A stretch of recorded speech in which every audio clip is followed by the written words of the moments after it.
परम स्नेही मित्रों, शुद्ध साहित्यिक रचनाओं के चैनल मर्मज्ञा नेट से जुड़ने पर मैं ब्रजेंद्र नाथ आपका हार्दिक अभिनंदन करता हूं।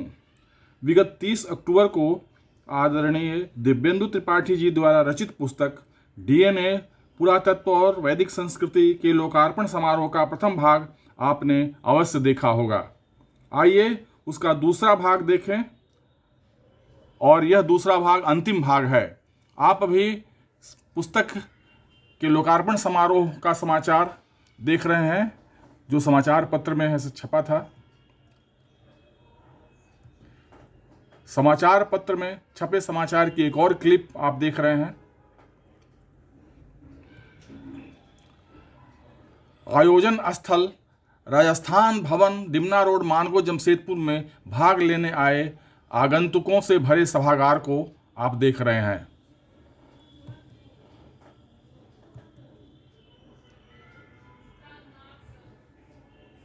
सभागार में उपस्थित विद्वज्जनों की एक और तस्वीर आप देखें।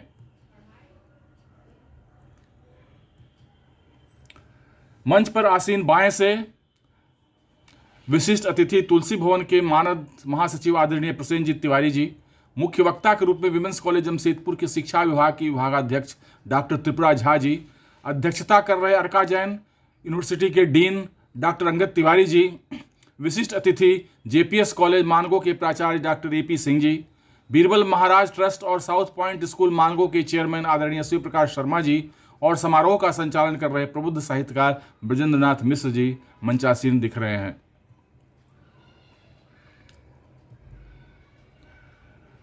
तो इस कार्यक्रम के वीडियो के भाग 1 में आपने संचालन कर रहे आदरणीय ब्रजेंद्र नाथ मिश्र का आरंभिक वक्तव्य सुना होगा। आपने आदरणीय अभिषेक मिश्रा का दक्षिणात्य शैली में वैदिक मंत्रोच्चार भी सुना होगा। आपने आदरणीय शिव प्रकाश शर्मा जी का स्वागत वक्तव्य भी सुना होगा। आपने मुख्य वक्ता के रूप में डॉक्टर त्रिपुरा झा के द्वारा दिए गए भाषण का अंश पढ़ा होगा। आपने विशिष्ट अतिथि डॉक्टर एपी सिंह जी का वक्तव्य भी पढ़ा होगा। आपने तुलसी भवन के मानद महासचिव आदरणीय प्रसेनजीत तिवारी का भाषण भी सुना होगा। तो इस भाग में आप पुस्तक के रचयिता आदरणीय दिव्येंदु त्रिपाठी जी की सृजन यात्रा में आए पड़ावों के उल्लेख के साथ सबों के प्रति आभार प्रदर्शन के बारे में सुनेंगे। साथ ही आप सुनेंगे डॉक्टर अंगद तिवारी जी का अध्यक्षीय भाषण और सामाजिक कार्यकर्ता विजय तिवारी जी का शुभकामना संदेश। अंत में साहित्य समिति तुलसी भवन के कार्यकारी अध्यक्ष श्री जमुनाथ तिवारी द्वारा धन्यवाद ज्ञापन होगा। तो आइए चलते हैं उसी यात्रा पर तस्वीरों को देखते हुए। माननीय अतिथियों द्वारा पुस्तक का लोकार्पण किया जा रहा है, उसकी तस्वीर आप देख रहे हैं। माननीय अतिथियों द्वारा पुस्तक के रचनाकार श्री दिव्येंदु त्रिपाठी जी को सम्मानित किया गया, उसकी तस्वीर आपके सामने है। अब आप पुस्तक के रचयिता आदरणीय दिव्येंदु त्रिपाठी जी से पुस्तक के बारे में उनके विचार सुने।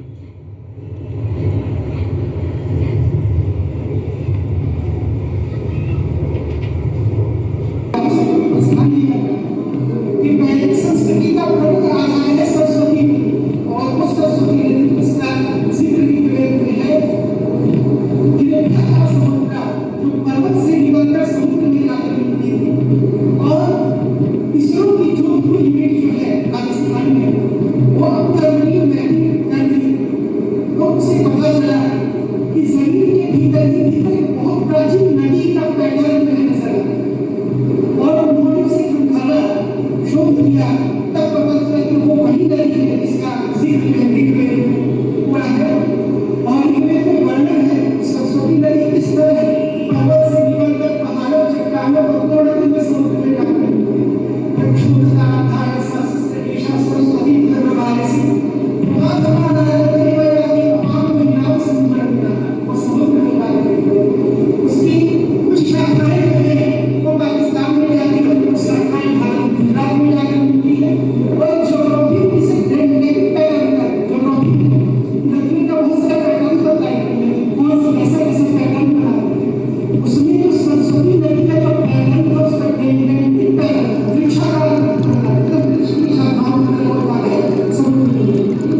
अधिक आभार मैंने प्रकट किया है। तो मैं आप सबका बहुत बहुत आभारी हूँ।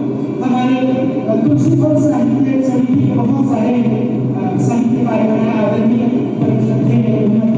जी आए हैं, आदरणीय रीना पांडे भक्ति निधि जी आई है, दीदी बड़ी बहन राधी उपाध्याय आई है, शकुंतला सिंह आई है। मैं सबको आभार प्रकट करता हूँ। हमारी मुकुट जी आए हैं, मैंने यहाँ मुकुट किया था, मैं बहुत आभारी हूँ कि आप और हरिराम राघव जी 2000 से चल रहे हैं, लेकिन हमने विशेष आग्रह किया कि आपको पूरा दिया मैसेज किए बहुत धन्यवाद। और शिक्षा से आदरणीय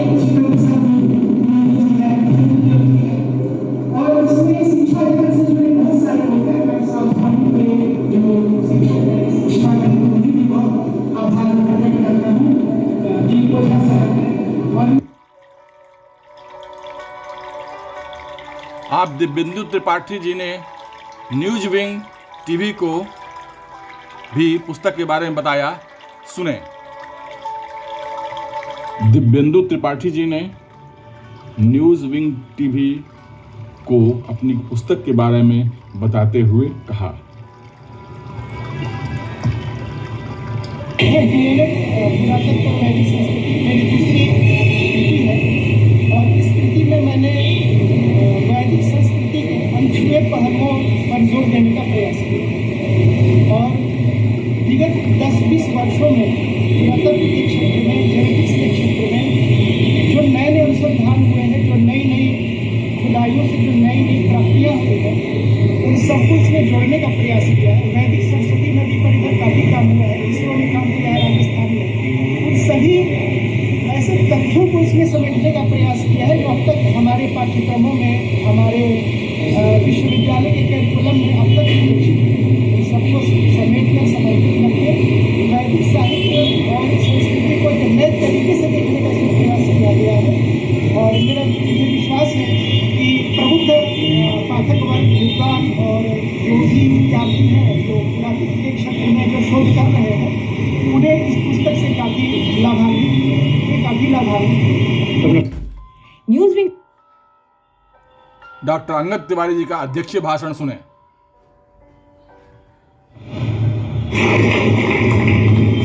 बहुत बहुत धन्यवाद आदरणीय दिव्येंदु त्रिपाठी जी। अब मैं अध्यक्षीय भाषण के लिए डॉक्टर अंगद तिवारी जी को आमंत्रित करता हूँ। वे अपने अध्यक्षीय वक्तव्य प्रस्तुत करें। आदरणीय डॉक्टर अंगद तिवारी जी का कर्तव्य होने से स्वागत किया जाए।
ब्रिटिश साम्राज्य में थी।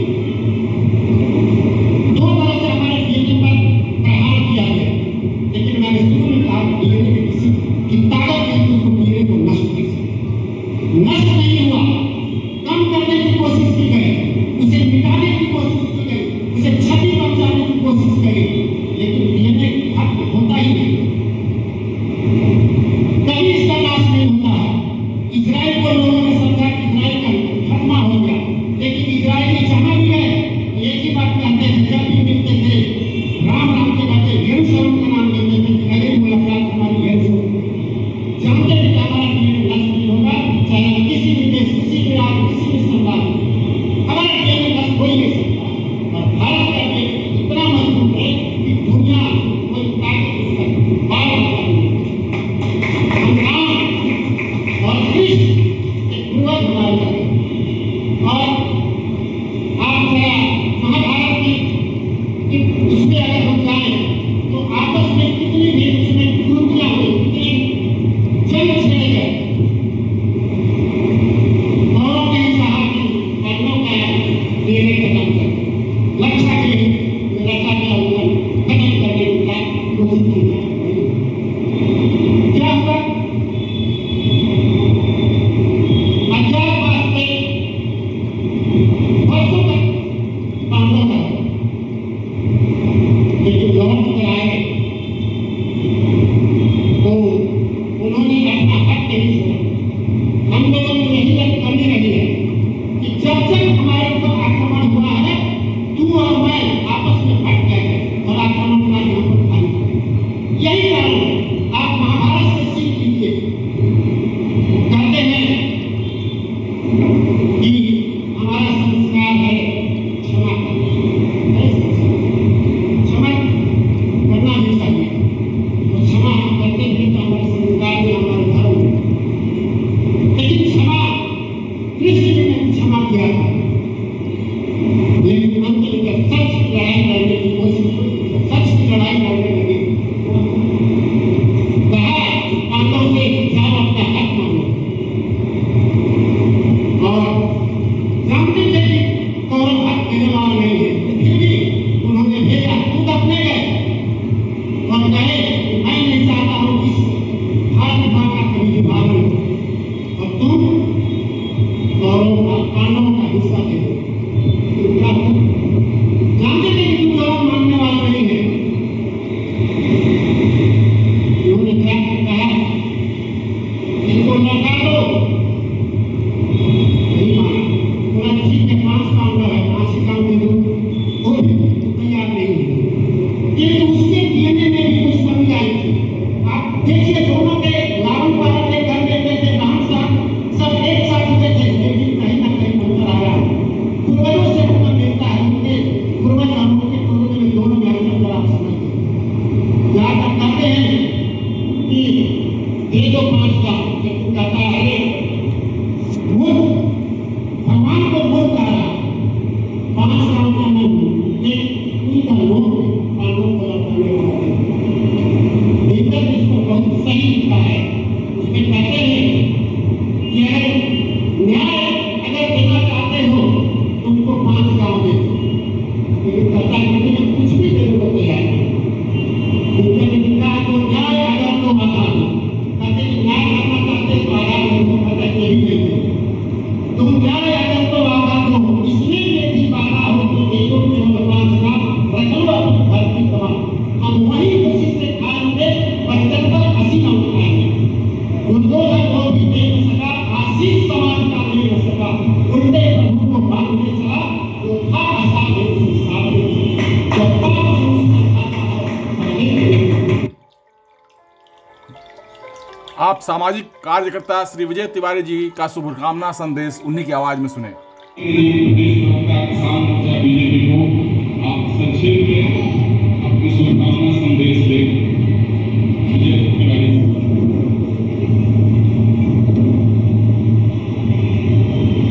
बहुत धन्यवाद आभार। सर्वप्रथम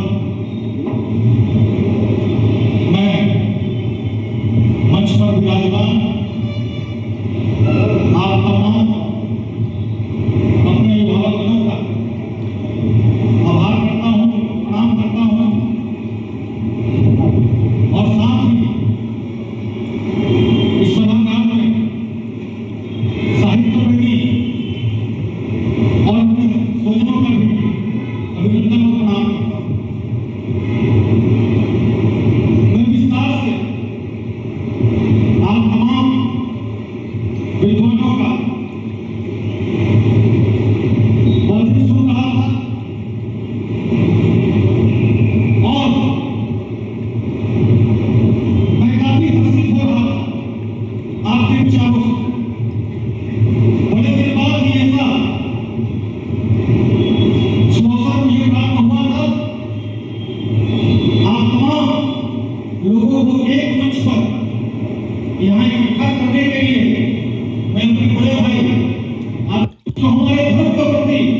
पॉलिटिकल इलेक्शन में जो वोटर है, मैं भी इनको अपनी ओर से शुभकामना दूं और ये मैं कामना करूं कि अनवरत साहित्य के प्रति, धर्म के प्रति, समाज के प्रति, मां भारती के प्रति आप अपनी लेखनी को धार दें। हम तमाम भारतीय जनता पार्टी के कार्यकर्ता आपके साथ बहुत बहुत धन्यवाद। साहित्य समिति तुलसी भवन के कार्यकारी अध्यक्ष आदरणीय अमरनाथ तिवारी पटेल जी ने धन्यवाद ज्ञापन किया। कार्यकारी अध्यक्ष हमारे अभिभावक स्वरूप आदरणीय अमरनाथ तिवारी जी को कहना चाहता हूँ धन्यवाद ज्ञापन के लिए। उनके धन्यवाद ज्ञापन के पश्चात राष्ट्रगान होगा, उसके बाद की अनुमति से सभा समाप्त करने की घोषणा होगी। आदरणीय अमरनाथ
तिवारी जी सम्मानित किया, सबका स्वागत किया।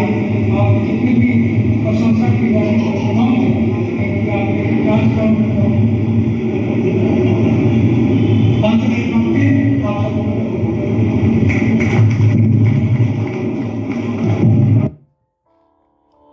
तो मित्रों, आपको यह वीडियो अवश्य पसंद आया होगा।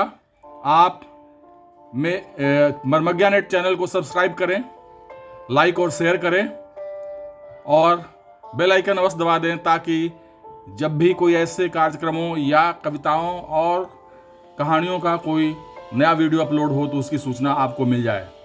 धन्यवाद, बहुत बहुत धन्यवाद। मिलते हैं फिर एक ऐसे कार्यक्रम या कविता या कहानी के साथ। धन्यवाद, बहुत बहुत धन्यवाद।